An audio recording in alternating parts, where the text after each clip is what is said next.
Ay mga boss, magandang araw sa inyong lahat. Bali, meron tayo din ng Rider J. Are, bali, chuchun up natin to mga boss, tsaka chichinchoy. Ayan boss, Arpin. Bali, ito na yung hinihingi mong valve clearance na gusto mo. Pwede rin to sa Smash, Rider J, tsaka Shogun. Yan mga boss, pwede rin. Gagawin ko. Okay, papakita ko sa inyo kung paano ang tamang sukat na rin. Mga boss, bubuksan ko lang. Ito yung isa. Okay, Balik. Kaya ang bukas tingnan natin, medyo madumi na. Palasin lang natin ito boss. Sure.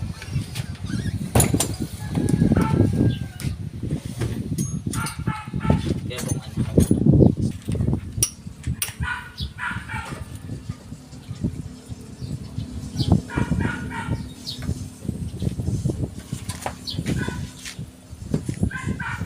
Aray mga boss, bali dalawang pwede nyo gawin pag mag-tune up kayo. Pwedeng itong buksan yung dalawang to, silipin nyo dito, pwede. Pero sa mga Smash mga boss, kasi walang bukasan dito sa Smash, may silipan lang siya, wala siyang bukasan dito. Kaya ang ginagawa ko palagi, dito na lang ako nagbubukas, aray na nakasanayan kong gawin.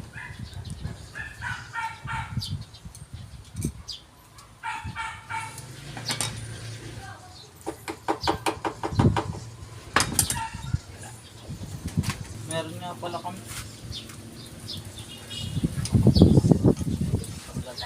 Kapit ah.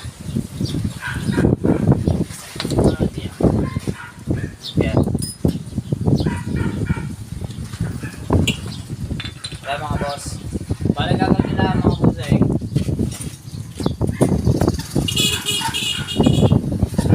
Kaya ko yan dyan mga boss binubuksan para mag-check ko na rin kung gumagalaw ng timing chain o ano. Para isang ano na lang. Tapos ikot nyo lang dito mga boss. Tatapat nyo lang yung mark na yan dito. Taas.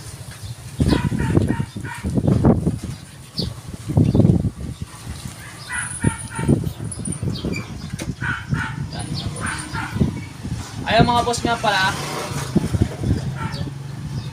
Ay pala yung sumalat ito.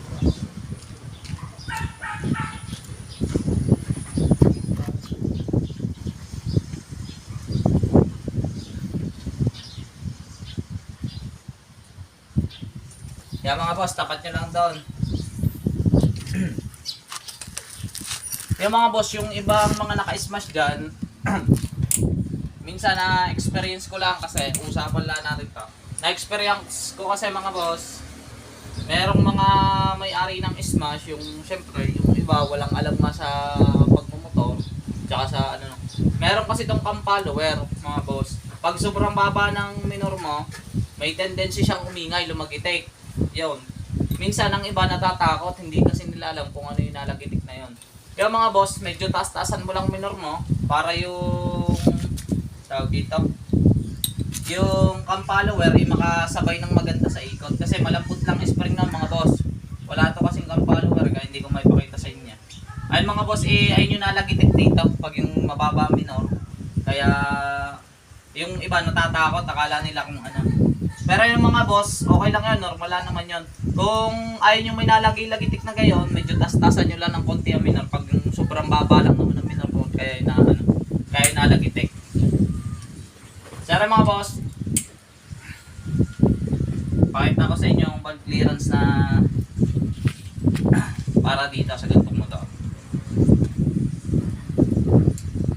Ayun naman mga boss, depende rin sa lugar nyo. Depende rin sa mekaniko, depende basta sa akin, binabasihan mo sa lugar. Kasi mga boss, merong tamang sukat yan kung depende. Pag puro paahon ang lugar nyo, may tamang sukat dito sa valve clearance para sa mga ano.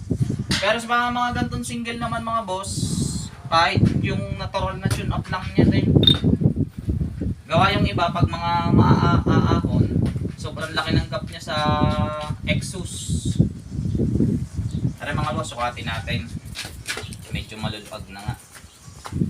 Kasi pag mga ganito mga boss, pag mga gantong single lang na motor, ang sukat na kalimitan ko nilalagay dito, 6.5. Minsan naman 6.8. Ayun, ayun yung mga ano. Pero dito sa ikakabit ko dito, ilalagay ko rito sa 5 mga boss. So 5 yung intake, 6 yung exhaust. Tsara mga boss. Sukatin natin kung papasok ang 5. Yan mga boss, ay pumasok. Oh, medyo maganit na. Ay pumasok. Kailangan mo itulak pero hindi pa rin siya napasok. Tapos sa exhaust naman mga boss, sukatin natin yung 6. Sobrang luwag naman sa 6. Pare oh. Sobrang luwag ng 6. So siguro papasok dito mga 8. 8. Hanapin natin 8. Are 8. Ayan, 0.8. 8 lang para mas mabilisan tayo. Are mga boss, ang sukat nga niya ay luwag pa ang 8 mga boss. Sukatin lang natin ang 9. Are mga boss oh. Bong, ipakita mo. Yung hindi, ganun. Are mga boss oh. Log pa rin ang 9. So, sagadin natin agad na 0.15. Check lang natin mga boss. Ayun, hindi na makapasok ang ano. Siguro mga anong valve clearance na naka-ano dito na. Base sa sinabi ko sa inyo, bang yan. Base nga doon sa sinabi ko sa inyo, depende sa lugar, tsaka depende sa magse-set up ng inyong ano, valve clearance, depende sa mekaniko. So sa akin, ginagamit ko na to. Dati na rin akong may smash na alaga, ganun lang ang aking valve clearance kasi mga hindi naman gayong tatarik dito sa amin eh. Para matining ang takbo niya. Para hindi siya makaubad sa kapatagan. Alam mga boss, 5. Lagay natin, hindi makapasok. Tunapin na natin mga boss. Logan nyo lang to. Gamit ang 9mm sa akin dyan. Tapos hanapin nyo yung 0.5. Tapos iganto nyo lang mga boss. Ayun, bali ito. Kaya ako ginawa lang tong video to. Gawa kay sa aking subscriber dyan, kay paring Arvin na nagtatanong kung gusto daw niya makapanood ng tutorial ng valve clearance ng Smash. Bali ito naman, umuugma rin to sa Smash kasi ganun, same lang din naman sila ng valve clearance kasi meron din ako dating Smash. Talagang ano, ganito lang din yung valve clearance na inilalagay ko sa kanya. So yun nga, depende nga sa sinasabi ko, depende sa mekaniko na magkakabit sa inyong valve clearance. Tsaka depende rin sa lugar niya. Kung gusto nyo medyo matining-tining, yun, medyo lapit-lapit nyo ng konti. Pero may tamang adjustment niya. Okay mga boss. Basta pag yung pillar gauge, yung humahakab siya ng konti lang mga boss. Aray, parang garne. Yun. So, pasok na siya mga boss. 5. Yan. So, higpitan lang natin ng mabuti. Yan mga boss. Yun. Tapos, sa naman tayo. Exhaust naman tayo mga boss. Tapos na tayo dito. Ay mga busig, sobrang laki nga ng valve clearance.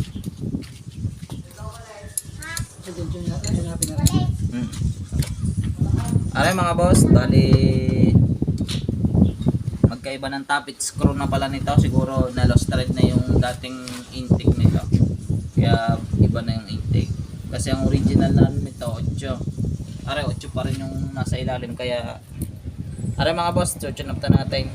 Ginamitan ko to mga boss ng 0.6.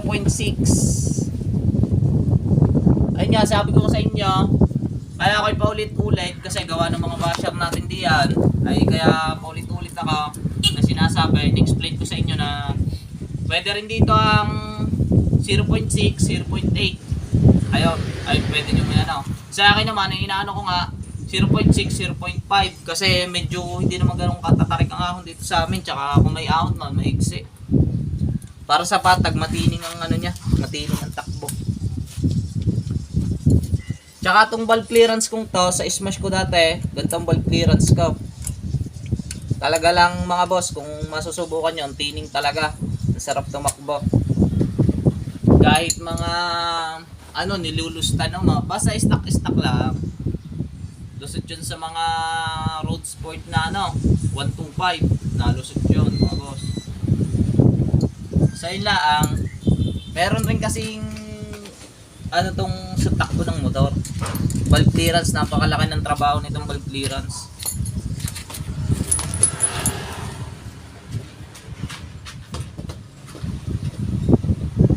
Yun. Okay na tayo mga boss. Tuting ko lang ulit.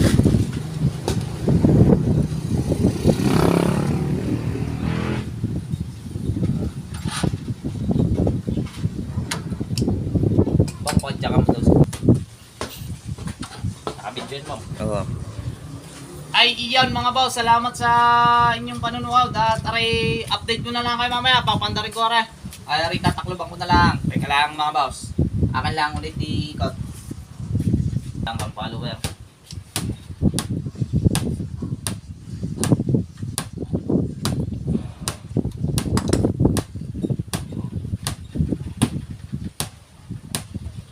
So atin ulit natin kung ayos siya. Yan mga boss, tawag dito mga busing. Yan, malog pa nga pala yan, 0.9. Teka lang boss, 0.9 nata na idalin hating kanina, hindi size. Teka lang mga boss. 0. Ay Diego! Huwag laruanin yan! Pag naputol ang kami mo daan. Hindi, pwede mo ito siyang lagyan. Oo. Mong lagyan. Para, sila po mga...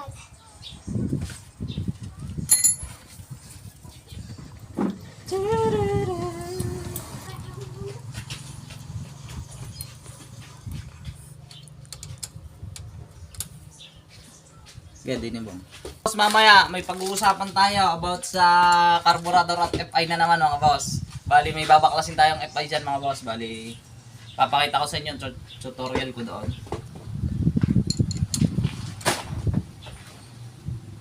Papalit tayo ng block ulit doon mga boss. Papaiyakin ulit natin mga basher natin dyan mga boss.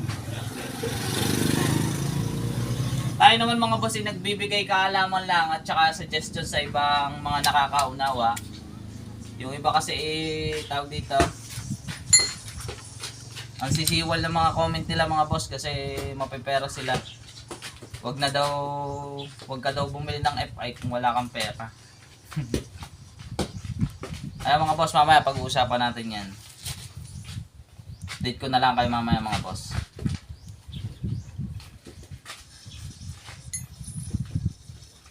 Ay mga busing, takloban na natin ito.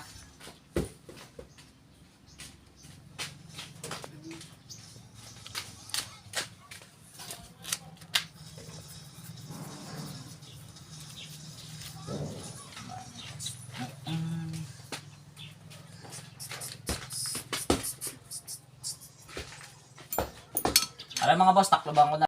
Aray mga boss, bali check na natin na rin ang makina na rin, yung sinunok natin kung sa spot. Aray, papatsaka natin, binuon din natin sa mga boss. Aray, buhay natin. Doon, 1 click mga boss. Aray mga boss, check nyo kung may naririnig kayo mga boss. Okay na ang minok yan mga boss.